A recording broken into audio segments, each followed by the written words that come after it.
Good. I was able to digest, and it took me a couple of days to digest the 3 hour marathon that you guys did breaking down the entire SEC and going through every team.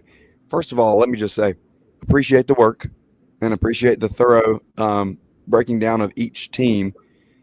For me, let's start off in this way because for anybody who's been under a rock and is not tuned in with PFF, or maybe for a naysayer who doesn't really want to go by the numbers, can you talk a little bit about that process of evaluation that leads to PFF grades and like what makes it different than other resources that we're following?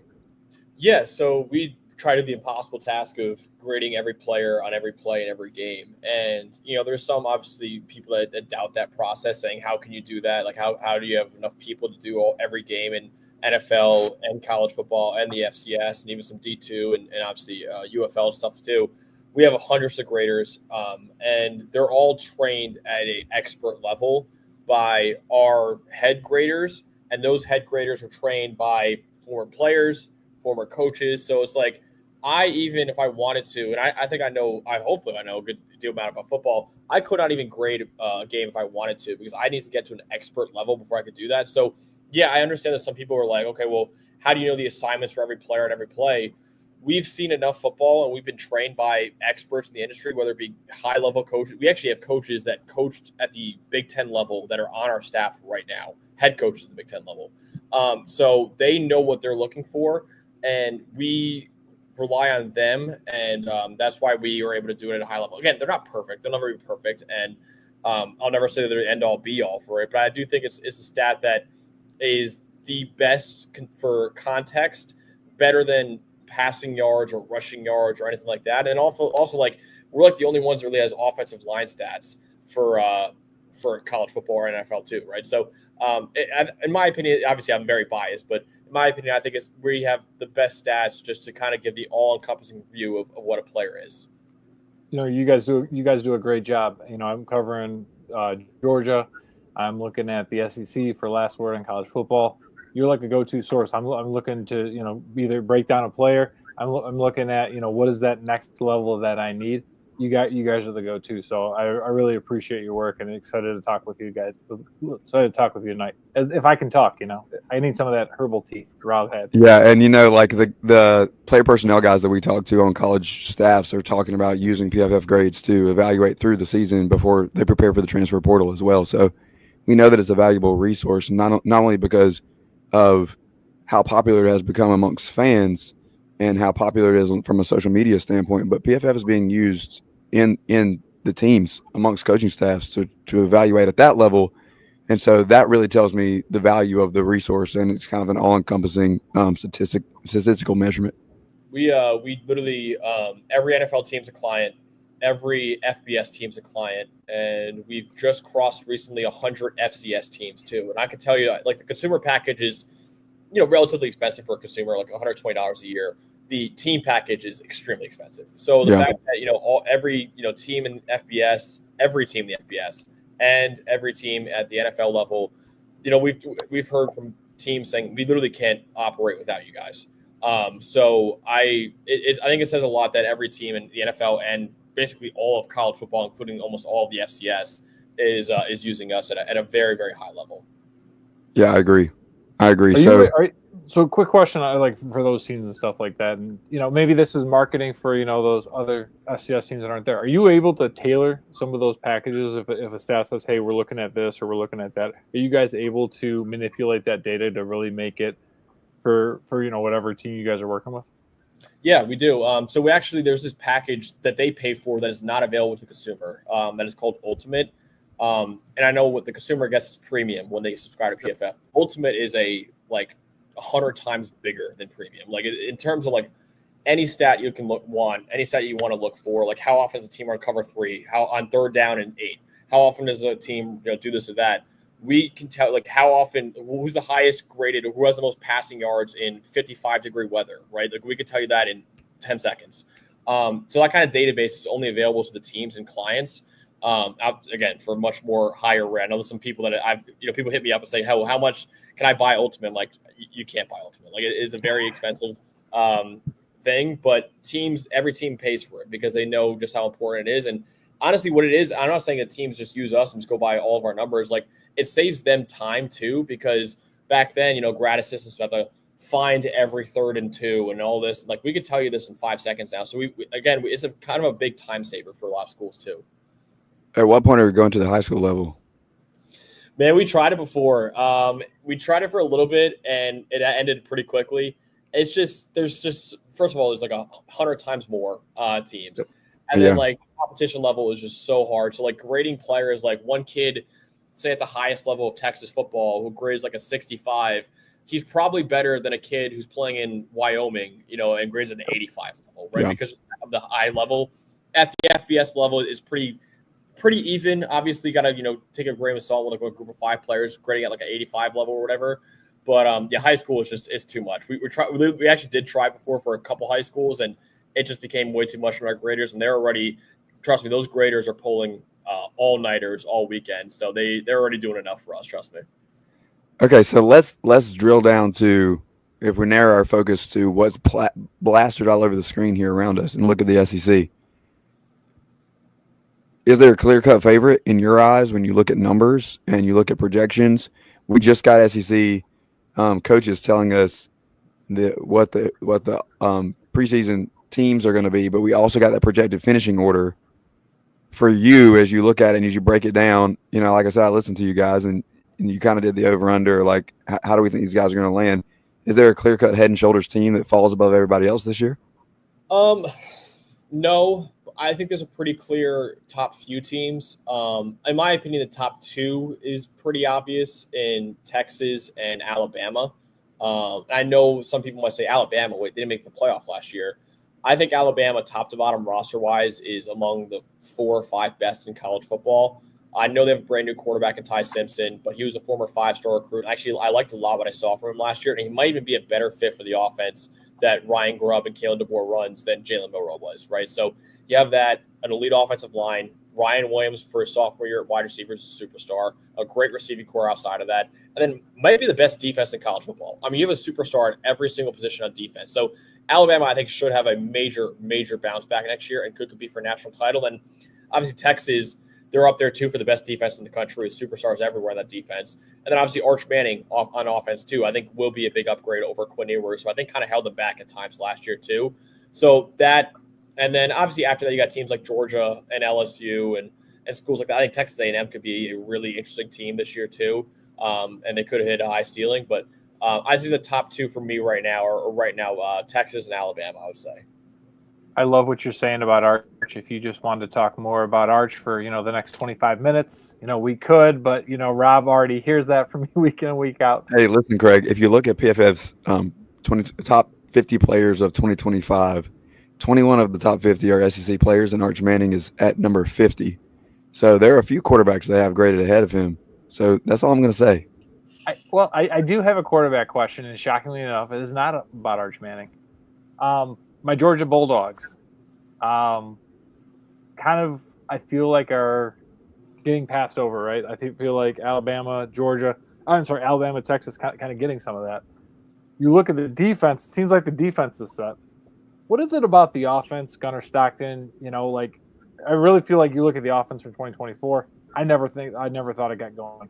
So what are the things that are holding Georgia back in 2025 to really make you say, hey, they should be right up there with Alabama and Texas? Yeah, I think Carson Beck, it wasn't a great year last year. I think he was wrongfully blamed for a lot of last year, though, too. That receiving core was not very good. I mean, you lost Brock Bowers and Ladd McConkey, who are two you can see in the NFL now, they're 2 stars in the NFL already in their rookie years. They missed them last year. They really missed them last year. They had a great receiving core in 2023. It was like outside the top 80 in receiving grade in 2024.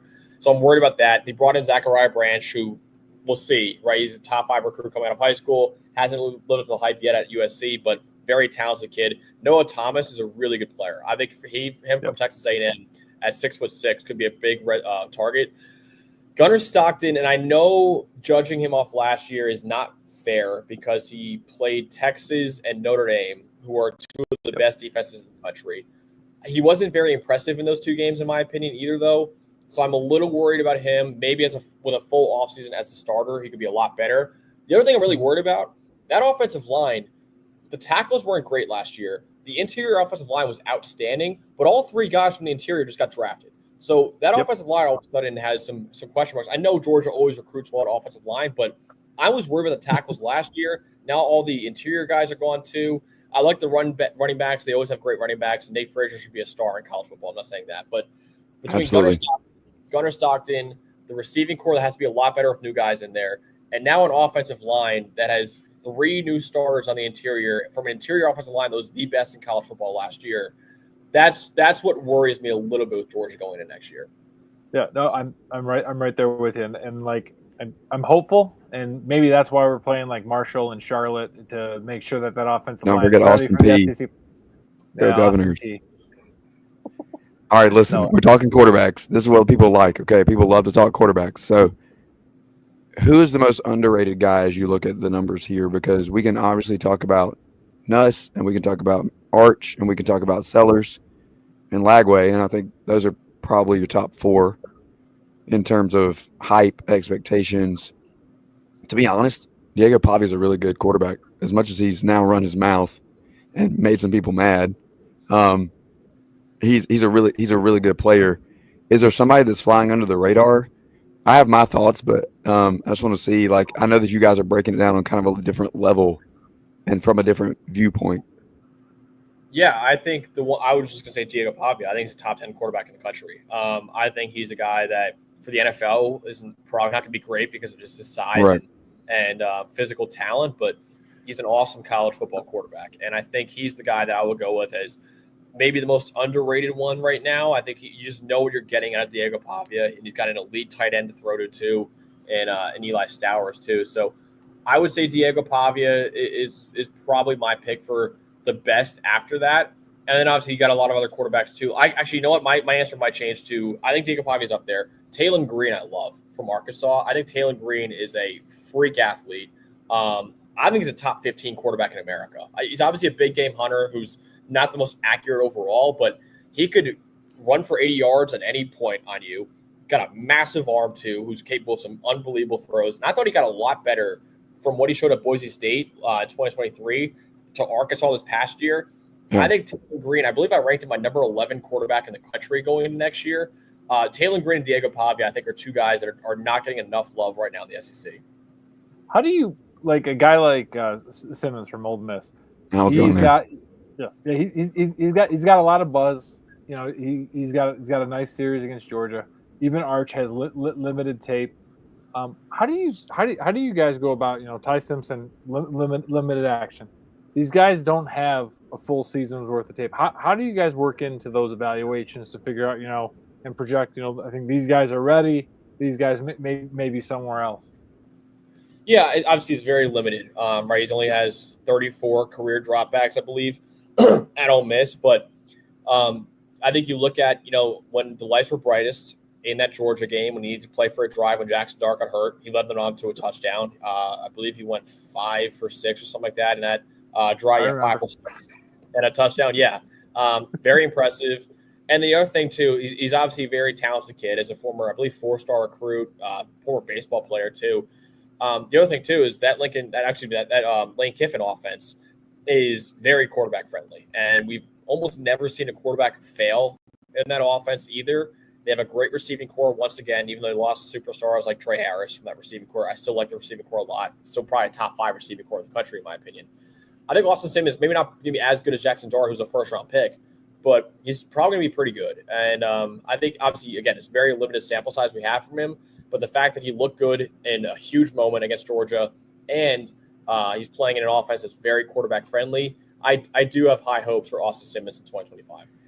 The thing that gives me hope about Austin Simmons is that, you know, obviously if you're starting for Lane Kiffin, then you have the physical tools. And we talked about his recruiting ranking and that evaluation. I think we can kind of see that that's all there. It's the fact that he's a 19-year-old master's student that tells me that he's got it together between the years. The question is, how mentally tough can he be under pressure? We know that he can process, but how well can he do when the pressure's coming down? That's the one thing that we don't know because we don't have so much game film. But I do think that Austin Simmons is kind of the breakout star that I'm looking at the quarterback position. Yeah, I was going to say, too, that's a good question. Yeah, go ahead. The pressure, because that offensive line has been the biggest issue with Ole Miss in recent years. So dealing with pressure could be an issue with him in next year, just because that offensive line has, like I said, it's had some big problems in recent years.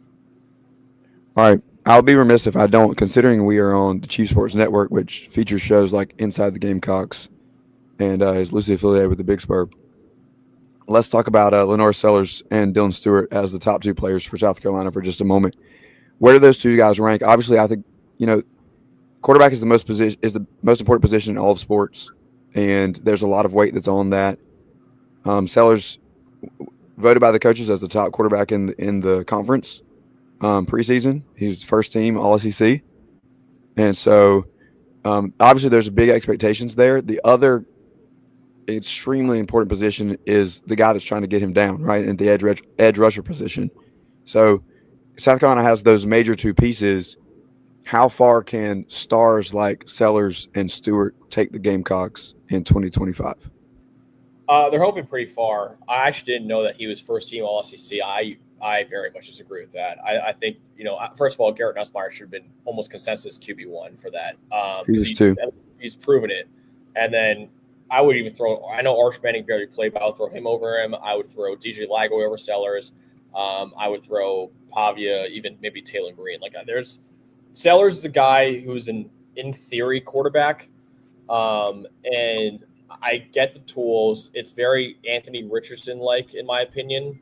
And Jalen Milroe, you can even throw in that conversation too. Where it's you see the rocket arm, you see the unbelievable mobility. And that alone will make him one of the better quarterbacks. He's still a top 15 quarterback in the country. There's no denying that. I'm not saying he's not, a very good quarterback at all. But I just, with guys like Anthony Richardson and Milroe just leaving a lot to be desired, I'm a little weary of Sellers. I think his decision-making, his accuracy, still leaves a lot to be desired right now. He's obviously more physically talented probably than any other quarterback in the country. But again, he reminds me so much of Anthony Richardson and Jalen Milroe that I'm just a little let's just wait and see before we start crowning him as a number one overall pick in the NFL draft or the best quarterback in the SEC either. I'm not there yet.